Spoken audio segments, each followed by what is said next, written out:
MLG. He is doing what Nesty cannot. When Leenock loses, it's pretty close. It's pretty epic. When he wins, he's usually been ahead for about 10 minutes of the game before he manages to put the killing blow on Leenock, on Naniwa, excuse me. So, introducing the players in the upper left. Give it up for our incredibly talented Zerg, Leenock.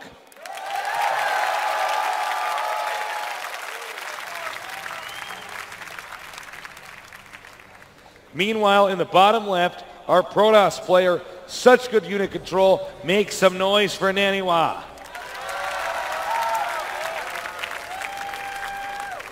You know, I would not have blamed Leenock if he had done the same strategy again on this map. Yeah, this is a fine map for a quick pool. Yeah. You know, you can really turn that into a macro game. You just kind of force them to not expand. Naniwa going to scout first towards Leenock. Very good for him. By the way, guys, let me just explain exactly what's going on for anyone that may be confused about the way that this is done.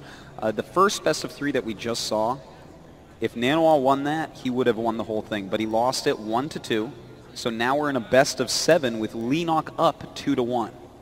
So Leenock needs to win 2 more games. Naniwa needs to win 3 more games. It is very close. So right now he did spot the Zerg and sees it's not going to be an insanely early spawning pool. So you know, that's good. He's still going to be in okay shape. We have the spawning pool just now starting. And again, Naniwa always with the fast expand builds.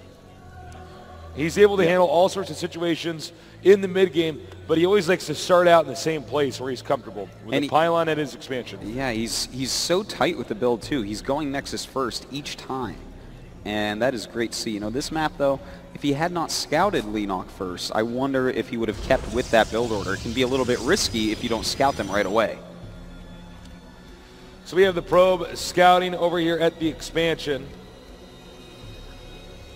And yeah, I mean, there's going to be a little bit of downtime here.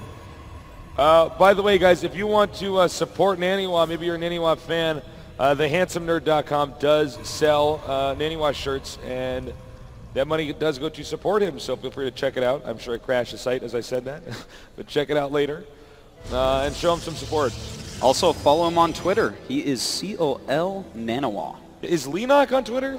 I don't know. I don't know if I have his Twitter yet, but we'll try to find out for you guys. All right, so the probe, of course, just buying time, making it impossible for the hatchery to be planted until he actually has the money. Well, looks like he is going to be safe. The Zergling's not going to get there in time. They did have to chase that probe around a little bit. Speed is on the way, as well as the natural hatchery for Leenock. But Leenock is actually still mining gas. We might possibly see a roach attack again. It is a possibility here. He is still scouting around, seeing if he can find... Yes, in fact, a roach warren is going down. Okay, so he's taken... I would say he's learned then from the success of the initial roach attack in one of the previous games that, hey, you know what? Just cripple Naniwa. If Naniwa is allowed to put all the pieces where he wants them to be, he is just unstoppable. But if you can tamper with him in the early game, he might be a little bit behind, and that can allow you to get way ahead. Well, will he cancel the hatchery? We will see in a moment. And he does. This is an all-in, folks. Roach Warren about to complete. Now, Naniwa has been able to survive all-ins when we watch.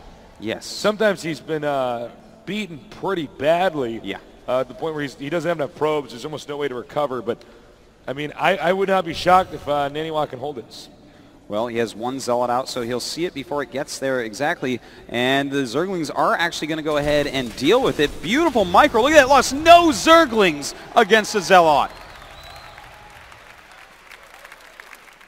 Wow. And he's now sending the second Zealot out here. Part of me thinks he actually does this not just to apply pressure, but that way he would see roaches. Yeah. And look, Leenock's so smart. He's going to hide the roaches.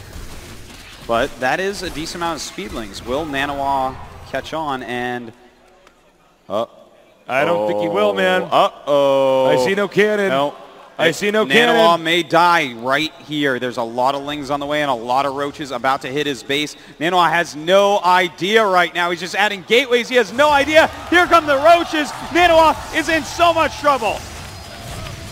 Making a cannon here. I think this is probably going to be GG. The pylon about to go down. Uh-oh. He is warping in some more pylons. Can he hold? I don't think so. Even bring every probe up, he should not be able to. And no! In goes Leenock and GG. GG with a smiley. Nice decision there. Great job. He hid the roaches. He made absolutely 100% sure that there was no way that anyone would see the roaches until it was too late. Yes. Had those roaches been spotted at the Xel'Naga Watchtower, he would have held it. He would have had cannons there. That is true.